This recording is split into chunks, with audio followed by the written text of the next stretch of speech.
Buenas tardes, licenciado y compañeros. Somos el equipo número 4, integrado por Berta Natalie Pacheco Sánchez, María de los Ángeles López Correa, Carlos Ángel Alcalá Montero y José Benito Cáceres Salazar. En la materia de Derecho Mercantil vamos a exponer el tema títulos de crédito y los subtemas correspondientes a el pagaré, el cheque, endoso y circulación de títulos de crédito. A continuación, nuestra compañera Ángeles y Natalie iniciarán con el tema sobre el pagaré. Hola, buen día a todos. Soy Natalie Pacheco y María de los Ángeles le dará continuidad al tema 6.4 que se refiere a el pagaré. Para comenzar, es un documento de naturaleza mercantil regulado por la Ley General de Títulos y Operaciones de Crédito. Los títulos de crédito son actos de comercio de conformidad con el Código de Comercio y cosas mercantiles de conformidad con la Ley General de Títulos y Operaciones de Crédito. El pagaré consiste en una persona conocida como suscriptor o deudor se obliga prometiendo incondicionalmente realizar el pago de una suma determinada de dinero en un determinado plazo en favor de otra persona llamada beneficiario. Este tiene diversos usos y su aplicación puede variar, siendo esto a discreción de las partes que lo suscriben. Por lo general, un pagaré sirve para realizar transacciones comerciales, también utilizado para garantizar mercancías e incluso en controversias judiciales como garantía de reparación de daños. También es utilizado constantemente para cerrar tratos, teniendo la función de garantía y emulando la función del aval o del fiador, sobre todo en algunos contratos de arrendamiento. Principales características tiene la literalidad. Dice que es el documento se crea en el momento de la redacción. Eso le dará la medida y alcance de su contenido, extensión y modalidades. Otra característica es la circulación, es decir, la posibilidad de transmitirse a varias personas, capacidad de poder circular. Uno más, incorporación. Es la transfusión del derecho en el título. Esto quiere decir el derecho consignado en el pagaré es consustancial al documento y está indisolublemente unido a él desde el momento en que se cumplen los requisitos solemnes. Por lo tanto, el documento es el derecho. Uno más, legitimación. Significa que es la propiedad que tiene el título de crédito, el pagaré, de facultar a quien lo posee para exigir al suscriptor el pago de la suma de dinero consignada en dicho pagaré. Autonomía. Las obligaciones son independientes entre sí. Otro más, abstracción. Consiste en las defensas derivadas del negocio causal del pagaré contra cualquier tenedor de buena fe que no esté ligado con aquel. Un penúltimo es sustantividad. Significa que todos los actos integrados en el pagaré valen por sí mismos con independencia de las partes. Y uno último, integración. Debe constar textualmente todos los actos cambiarios exigidos o autorizados por la ley. Bueno, el aval en el pagaré. La figura del aval es una forma de garantizar en todo o en parte el pago de la suma determinada de dinero, contenida en el título de crédito, siendo en el tema que nos ocupa, que es el pagaré. El avalista es la persona que está obligada de forma solidaria con el signatario al pago de la suma determinada del dinero contenida en el pagaré. En la Ley General de Títulos y Operaciones de Crédito dispone como requisito que el aval deberá constar en el pagaré o en hoja adherida a él. Bueno, le dejo la voz a mi compañera. Buenos días, soy María de los Ángeles López Correa y continuaré con el tema del pagaré. El pagaré es un título de crédito, el cual obra en un documento privado, el cual contiene una promesa incondicional de pago de una persona, tanto física o moral, denominada deudor, y esta misma se compromete a pagar una suma determinada cantidad líquida a una persona cierta denominada acreedor, que esta última podrá exigir su cumplimiento de pago en la fecha acordada. Esta representa una obligación legal exigible. Asimismo, se puede estipular intereses, tanto ordinarios como moratorios, por el incumplimiento de la obligación de pago. Parte de un pagaré. Para que el pagaré sea efectivo, es imprescindible que se vea reflejada en el documento la palabra pagaré, misma que no deberá variar o admitirse expresiones equivalentes en sustitución de la mención de pagaré. Además, de acuerdo con el artículo 170 de la Ley General de Títulos y Operaciones de Crédito, es necesario que incluya información sobre las condiciones y las diferentes partes involucradas, como 1. La mención de ser pagaré, insertada en el texto del documento. 2. La promesa incondicional de pagar una suma determinada de dinero. 3. El nombre de la persona a quien han de hacer el pago. 4. La época y el lugar del pago. 5. La fecha y el lugar en que se suscriba el documento. 6. La firma del suscriptor o de la persona que firme a su ruego o en su nombre.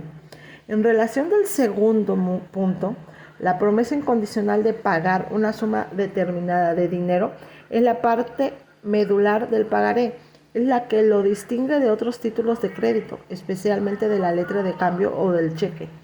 Como ven, en estos elementos son extremadamente importantes para que un documento sea considerado un pagaré, pero hay ocasiones en que se omiten insertar algunos elementos, pero esto no afecta la validez del pagaré, porque la misma ley subsaria la omisión que realizó el acreedor y el deudor.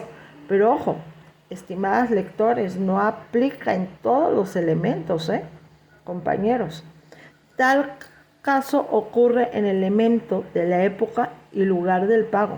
Al omitirse la época de pago, que es el vencimiento del documento, se considera que el pagaré puede ser dado a la vista, por lo que se traduce, por ejemplo, si hoy firmaste un pagaré y en este no tiene expresado la fecha de vencimiento, el tenor del documento acreedor puede exigir el pago el día siguiente en que se firmó. Lo mismo ocurre en el lugar de pago. Por disposición expresa de ley afirma que cuando se omite el lugar de pago, se entenderá que será pagadero en el domicilio del deudor. Esto es subsanado también por la ley para establecer la jurisdicción a que se va a ser sometido dicho documento en el caso de que lo cobren en vía judicial. Uno de los elementos importantes que tiene el pagaré es que le puede estipular los intereses, que pueden ser ordinarios o moratorios. Los ordinarios es el rendimiento que se genera por el préstamo del dinero, y los intereses moratorios son aquellos que se van a generar a partir del vencimiento del documento, cuando no haya sido pagado en su totalidad. Un aval, una figura importante para garantizar el cumplimiento de la obligación, es el aval en un pagaré, y es la persona deudora solidaria que se hará responsable de cubrir la deuda, total o parcial, cuando el deudor principal incumpla con su obligación o no cuente con bienes suficientes. Aquí me permito sugerir que cuando se vaya a elaborar un pagaré, siempre se solicite 1 o 2 avales. La característica de un buen aval es que sea mayor de edad, que tenga capacidad legal, que sea solvente y que tenga bienes propiedades, una casa, terreno, un departamento o automóvil para dejarlo en la calle y quitarle todo. No es cierto. Bueno, la prescripción. El pagaré prescribe de dos formas. 3 años contados a partir del día siguiente a la fecha del vencimiento para la vía ejecutiva. Esta vía es también llamada la privilegiada, ya que cuando se requiere cobrar de manera judicial, al ser admitida la demanda, el juez dicta un auto de exequium.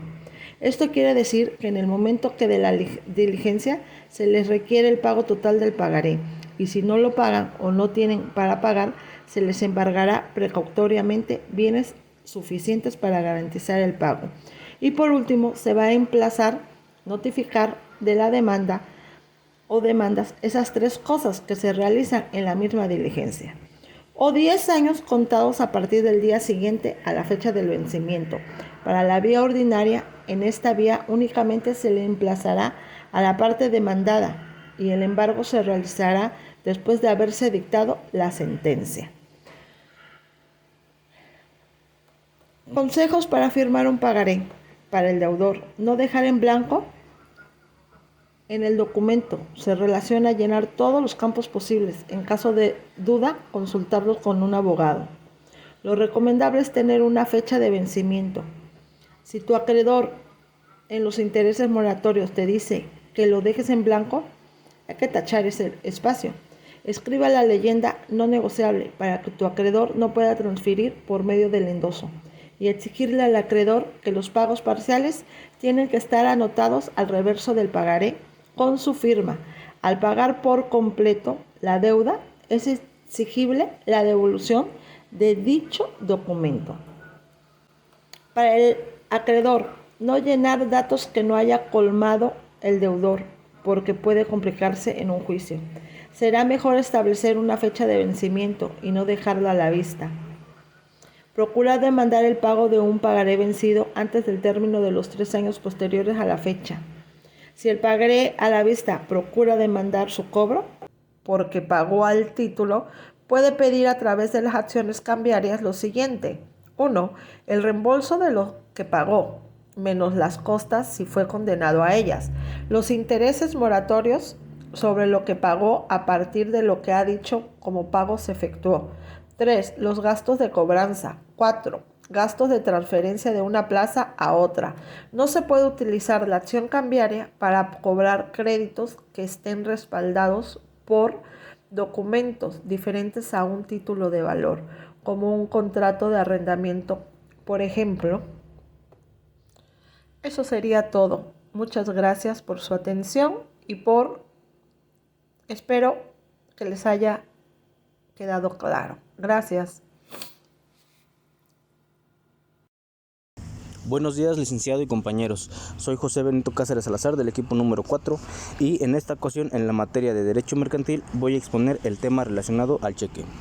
El cheque es un instrumento o documento que permite retirar fondos depositados en cuentas bancarias para uno mismo o a favor de un tercero. Los tipos de cheques que hay son cheques comunes, que son una orden de pago a la vista, o sea que se paga el día que se presenta, que no puede exceder de 30 días contados desde su emisión. Cheques de pago diferido, es una orden de pago librada a una fecha en el futuro utilizado para las cuentas corrientes. Cheque cancelatorio. Es un medio para la cancelación de obligaciones de dar sumas de dinero. A diferencia de los demás tipos de cheques, los cancelatorios son emitidos por el Banco de la República de México. Luego, una segunda clasificación que se encuentra contenido dentro de la primera nos da lugar a cheque cruzado. Cuando queremos asegurarnos de que una persona deposite y no cobre un efectivo, un cheque que hayamos emitido a nuestra cuenta, la herramienta que debemos utilizar, la forma de liberar denominada cheque cruzado. La manera de hacer un valor de este tipo es muy simple, solo hay que trazar 2 rayas paralelas oblicuas en el margen superior izquierdo del papel. Cheque al portador. No se debe tachar las palabras impresas al portador ni a la orden. Este tipo de cheque puede ser cobrado por cualquier persona que lo presente en el banco. Cheque a la orden. El cheque nominativo a la orden es una forma de librar un cheque, no un tipo. Confeccionar esta clase de valor significa que solo la persona o empresa cuyo nombre figura en el cheque lo podrá cobrar. se debe tachar la palabra al portador. De esta forma, el cheque solo podrá ser cobrado por la persona cuyo nombre aparece escrito a continuación de las palabras páguese a la orden de, permite ser endosado, es decir, cobrado por otra persona al escribir su firma en el dorso del cheque. Al ser endosado, cualquier persona puede cobrarlo como si fuera al portador. Cheque no a la orden, solo puede cobrarse por la persona a cuyo nombre está emitido. Cheque certificado. El librador exige al librado que lo certifique haciendo constar que tiene en su poder fondos suficientes para cubrir el cheque. Se realiza con palabras como acepto, visto o bueno, escritas por el librado. Cheque de ventanilla o de caja. Es aquel expedido por una entidad bancaria a sus propias dependencias. En realidad no se trata de un medio de pago, sino de un recibí. Es un documento que firma el cliente en prueba de que ha recibido dinero en efectivo de su propia cuenta desde la ventanilla. Esto es todo lo relacionado al cheque. Agradezco mucho su atención. Muy buen día. El subtema al cual me corresponde exponer es el 6.6, el cual tiene por nombre endoso y circulación de los títulos de crédito. Empezaré explicando qué es el endoso. Este es una declaración pura y simple puesta en el título valor, por la cual su tenedor, a estos efectos llamado endosante, legitima a otra persona denominada endosatorio. En el ejercicio de los derechos incorporados al título, es la forma normal y tradicional de transmisión de la letra de cambio y de todos los títulos a la orden, que permite al titular movilizar el crédito reflejado en el documento, existiendo varias modalidades. El portador al respaldo. Esa firma es lo que se entiende por endoso y el que se estampa se denomina endosante o endosador. Es una cláusula accesoria e inseparable del título de crédito, en virtud de la cual el acreedor cambiario pone a otro en su lugar, transfiriéndole el título con efectos. ¿Cuál es su principal función? Del endoso. Su función legitimadora, el endosatorio se legitima por medio de una cadena ininterrumpida de endosos. Son elementos personales del endoso el endosante y el endosatorio, siendo el primero el que transmite título y el segundo la persona a quien el título se transfiera.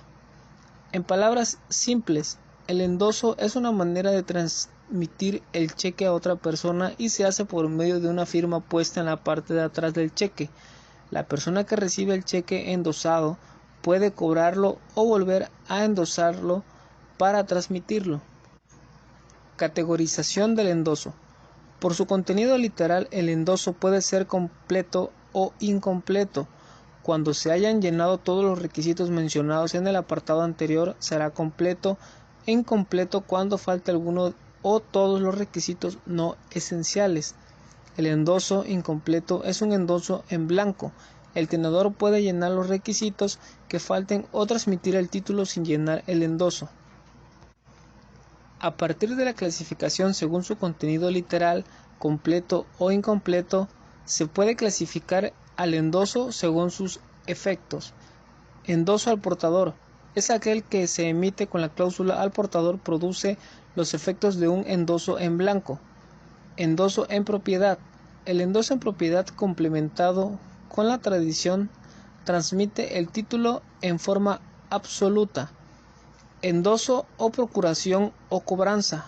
El endoso que contenga las cláusulas en procuración, al cobro o equivalente no transfiere la propiedad, pero da la facultad al endosatorio para presentar el documento a la aceptación, para cobrarlo judicial o extrajudicialmente, para endosarlo en procuración. Y por último, endoso en garantía. El endoso con las cláusulas en garantía o en prenda da al endosatorio todos los derechos y obligaciones de un acreedor predario. Les voy a comentar acerca de los tipos de endoso. Número 1, tenemos el endoso en propiedad. Número 2, endoso en procuración al cobro u otra expresión equivalente. 3, endoso en garantía. 4, endoso en blanco. 5, endoso al portador. 6, endoso en retorno. 7, endoso por representante. 8. Endoso fiduciario. 9. Endoso en administración. 10. Endoso con cláusula sin mi responsabilidad. 11. Endoso con la cláusula no negociable u otro equivalente. 12. Endoso posterior al vencimiento. 13. Transmisión por recibo. 14. Transmisión por constancia judicial. 15. Transmisiones en el derecho civil. Y por último, ¿quién puede realizar el endoso? Características del endoso. La parte que realiza el endoso se le denomina endosante y a quien se le transfiere endosatorio. Si se expresó el nombre del endosatorio en el endoso, para que el título sea transferido legítimamente a otra persona, se debe efectuar el endoso de quien figura como endosatorio. También les voy a comentar acerca de la circulación de los títulos de crédito. Circulación. Esta característica de los títulos de crédito es la más fácil de entender, pues consiste en que esta clase de documentos circulan transmitiéndose de una persona a otra mediante el endoso o mediante la entrega material del documento solamente si se trata de documento al portador. ¿Cuáles son las formas de circulación de los títulos de crédito? Los títulos de crédito, además de transmitirse por medio del endoso, pueden transferirse por recibo de su valor extendido en el mismo documento o en hoja adherida en él, en favor de algún responsable cuyo nombre debe hacerse constar en el recibo. ¿Cuál es la importancia de los títulos de crédito? Se puede considerar que los títulos de crédito se crearon para garantizar el cumplimiento de las operaciones mercantiles. Título de crédito es el documento que autoriza al portador legítimo para ejercitar contra el deudor y transferir el derecho literal y autónomo en el consignado. Por último, ¿cómo se clasifican los títulos de crédito según su forma de creación? Los títulos se clasifican en A, por la ley que los rige, en nominados e innominados. B, por el derecho que incorporan, en títulos personales o corporativos, títulos obligacionales o títulos reales o de tradición. C, por la forma de su creación, en títulos singulares y seriales. Aquí finaliza la presentación del equipo número 4. Esperamos haya sido de su agrado y nos hayamos dado a entender. Excelente día.